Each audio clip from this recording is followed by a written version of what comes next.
This week on Business Brief, the pushback against sports organizations partnering with prediction markets. Then, a look at how rising utility prices are prompting concern over energy monopolies.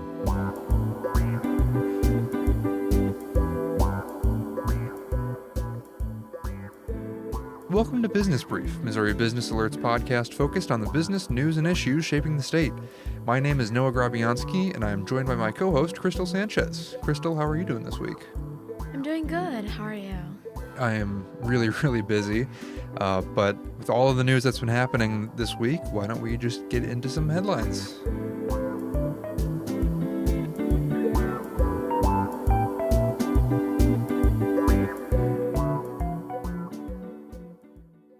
Business lobbyists are stepping up their opposition to a plan to replace the Missouri income tax with a sales tax. The legislation passed in the state House and is being heard in the Senate. It would slowly phase out income tax and make up the state funding deficit with an increased sales tax. Members of the Associated Industries of Missouri are opposed to the plan, saying a sales tax would incentivize consumers to spend less money at Missouri businesses. They claim the state's economy would suffer along with their own businesses as a result of the legislation. Efforts to regulate artificial intelligence in Missouri have stalled in the state Senate, as such legislation could jeopardize almost $900 million in state broadband funding. The legislation would specify liability for human harm caused by AI, prohibit AI from having legal personhood, and establish age verification for chatbot use. But some lawmakers fear that regulations might incentivize the Trump administration to cut federal funding for high-speed internet access in rural areas. Trump has said states that enact burdensome AI regulations would be ineligible to receive that broadband funding. Voters in Kansas City and St. Louis both approved the extension of 1% earnings taxes for people who live or work in the cities. That's the fourth time since 2010 that voters have retained those taxes, which make up over a third of the general revenue fund in St. Louis and 45% in Kansas City. In both cities, the taxes received overwhelming support from over three-quarters of voters. The taxes go up for votes every 5 years in order to be maintained. State lawmakers heard feedback Wednesday concerning a proposed constitutional amendment that would establish Missouri Medicaid work requirements. The legislation was passed in the State House last week and would require Medicaid recipients to submit proof of having worked 80 hours in the previous month to remain eligible for assistance.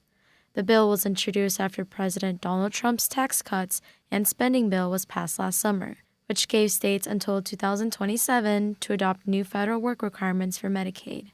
Critics of the bill claim that it would make it more difficult for people with disabilities that prevent them from working to get exemptions.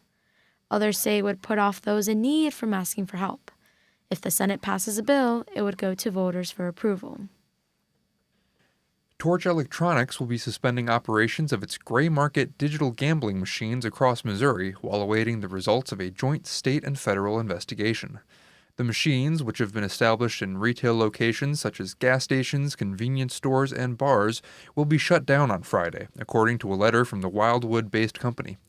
The Missouri Attorney General's office claims Torch is shutting down, quote, to avoid prosecution, while Torch still maintains its innocence, saying their shutdown is to protect slot machine users. The investigation by the Attorney General and the U.S. Department of Justice probes into the legality of the machines' use of chance elements in their games. Torch plans to extend the shutdown until current legislation around the machines is made more clear. General Mills is permanently closing its St. Charles plant by June, eliminating over 150 jobs.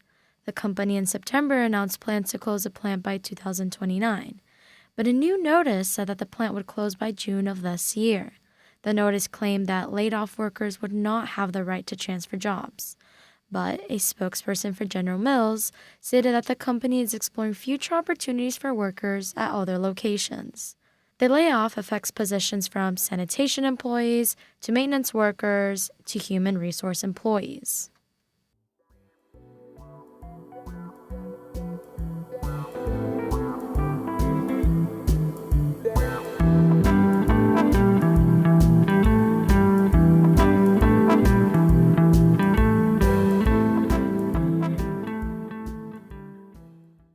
For our first story, we're joined by Missouri Business Alert reporter Delaney Florendo to talk about her reporting on Major League Baseball's new partnership with a prediction market company. Delaney, thanks for being here. Thanks for having me on. There's been a flood of news recently about prediction markets, and I want to get into what the new MLB deal will mean in Missouri. But let's start with the basics. What exactly is a prediction market, and how is it different from regular sports betting? Prediction markets are a platform that allow users to essentially bet on outcomes of events by buying and selling what are called event contracts. They can be used to put money on almost anything: election results, global events, the Academy Awards, and of course, they have emerged as a popular way to make sports bets. Instead of placing a wager with a sports book, users purchase event contracts for whether something will or won't happen, like the outcome of a game. Interesting. And this is something Major League Baseball is now getting involved in? Yes, just days before the start of a new season, MLB announced a partnership with a company called Polymarket, naming it the league's official prediction market exchange. The deal gives Polymarket access to league data and branding, but it also limits certain types of predictions like bets on individual pitches or umpire calls to protect the integrity of the game. Major League Baseball is actually the second major North American men's sport league to partner with prediction markets, following the NHL.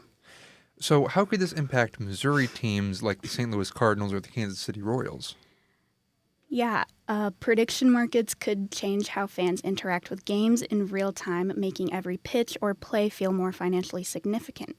For teams like the Cardinals and the Royals, that could boost attention and viewership, but there are also concerns about the partnership. I bet. It sounds like prediction markets are in direct competition with regulated sports books in states like Missouri, where sports betting is legal. So gambling companies probably aren't thrilled about this. They aren't. The American Gaming Association, a gambling lobbying group, has regularly called for tighter regulation of these markets. The association says prediction markets are indistinguishable from what sportsbooks offer. And what about regulators? Like, what are they saying about all this? Well, it's complicated. I spoke with Michael Lira, the executive director of the Missouri Gaming Commission, and he raised concerns about how these markets are regulated. How is this going to be regulated? We are concerned by that.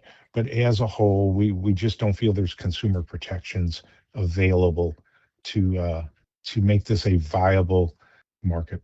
Lira seems pretty unambiguous about his stance, but you mentioned complications. Tell me more about that.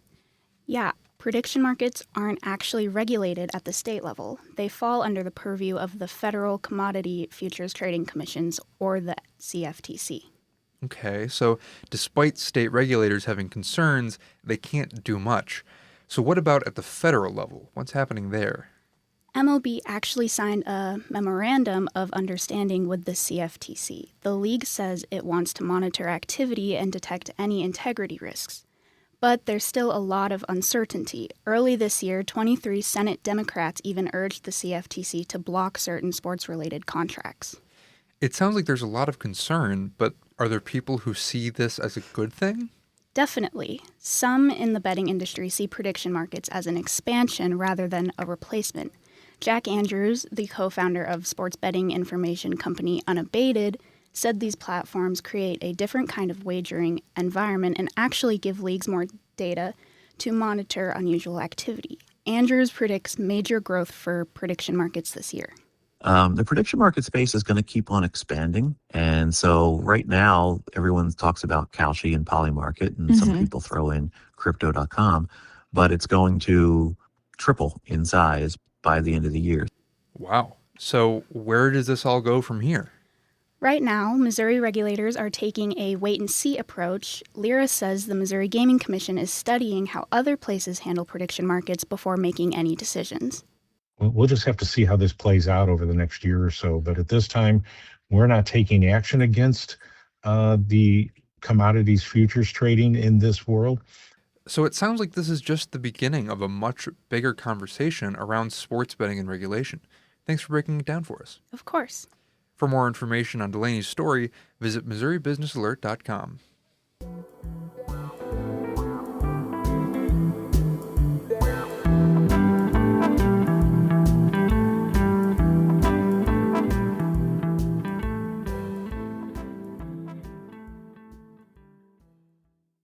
Our next block takes a look at how some legislators are responding to rising utility prices in Missouri. So, I know that Ameren and Evergy are the two big utility companies in the state. Are lawmakers trying to change how they operate? Sort of. Those two companies are so-called natural monopolies, which are somewhat common among utilities. Jana Rose Schleiss from our partner newsroom KBIA spoke to lawmakers and energy experts about the effort to make power a little more affordable. Don Mayhew believes in the free market. Go to a grocery store. There's 4 different brands of green beans you can buy. We know that competition in any marketplace is the foundation, the cornerstone of our capitalist system. Which is why the Republican, who represents a mostly rural House district that runs from the Lake of the Ozarks to Fort Leonard Wood, has proposed a bill that aims to break up the state's monopoly utilities. Currently, corporate energy companies in Missouri are vertically integrated, an economic term that means they both make energy and distribute it to customers. Under Mayhew's plan, the companies could do one or the other. The whole goal is to provide competition in the system to help regulate exorbitant fee increases. If Mayhew's proposal becomes law, corporate utilities operating in Missouri, such as Ameren and Evergy, would have to sell off their power plants, and other energy producers would be able to enter the market. Mayhew hopes that over the long term, that competition would keep Missourians' electric bills under control, even if his opponents are skeptical. They say, well, electric prices don't go down whenever you institute this. They're probably correct. But keep in mind, the electric rates don't go down without it either. So now we're just quibbling over the rate at which they increase. Mayhew's proposal isn't unique. Approximately 13 states have what's called restructured or deregulated electric utility systems, including Illinois, Texas, and Pennsylvania. States that have restructured and have quality retail competition have seen prices go up far slower than states that stuck with their vertically integrated utilities. Kent Chandler is an energy policy researcher at the R Street Institute and the former chairman of the Kentucky Public Service Commission, which oversees the state's utility rates. Chandler says since electric monopolies earn a return on investment, the companies aren't incentivized to run power plants efficiently. They make money the less efficient they are. If they need 2 power plants instead of 1, that's great because they make a return on both of them. Ameren, Missouri Vice President of Legislative and Regulatory Affairs Rob Dixon strongly disagrees that restructuring the energy market would be a good choice for Missouri, or that it would keep costs down. All you have to do is look around the country to see how this type of legislation works in other states. Restructuring the market isn't a one-way ticket to reducing costs. In fact, it really is just the opposite. Illinois saw a similar push to change how its utilities operate in the 1990s. Citizens Utility Board of Illinois Executive Director Sarah Moskowitz says it came after years of consumer frustration from spiraling electricity prices driven by inefficient generation. It's a move that made a lot of sense at that time, but I wouldn't say it's a panacea for anybody. Moskowitz says in the years since Illinois restructured its utility system, the dream of heading to the market to shop around to find the best deal on energy worked, at least for the state's largest electric customers, such as manufacturers. It's definitely not so easy for the small energy user, someone with just a house worth. Representative Don Mayhew's legislation to break up monopoly utilities has yet to receive a hearing at the Missouri State House.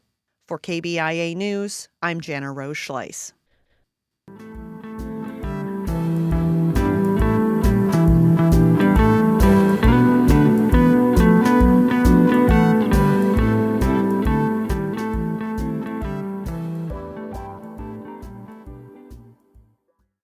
And now it's time for us to get into our words of the week. Crystal, what is your word this week?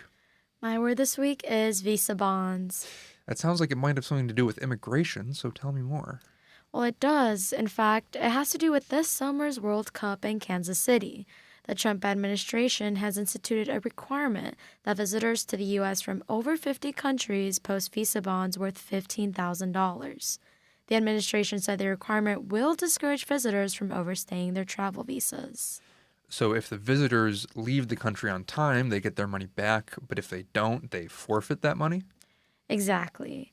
But many are criticizing the plan, saying that it would actually jeopardize a projected $650 million economic impact the World Cup would have on Kansas City.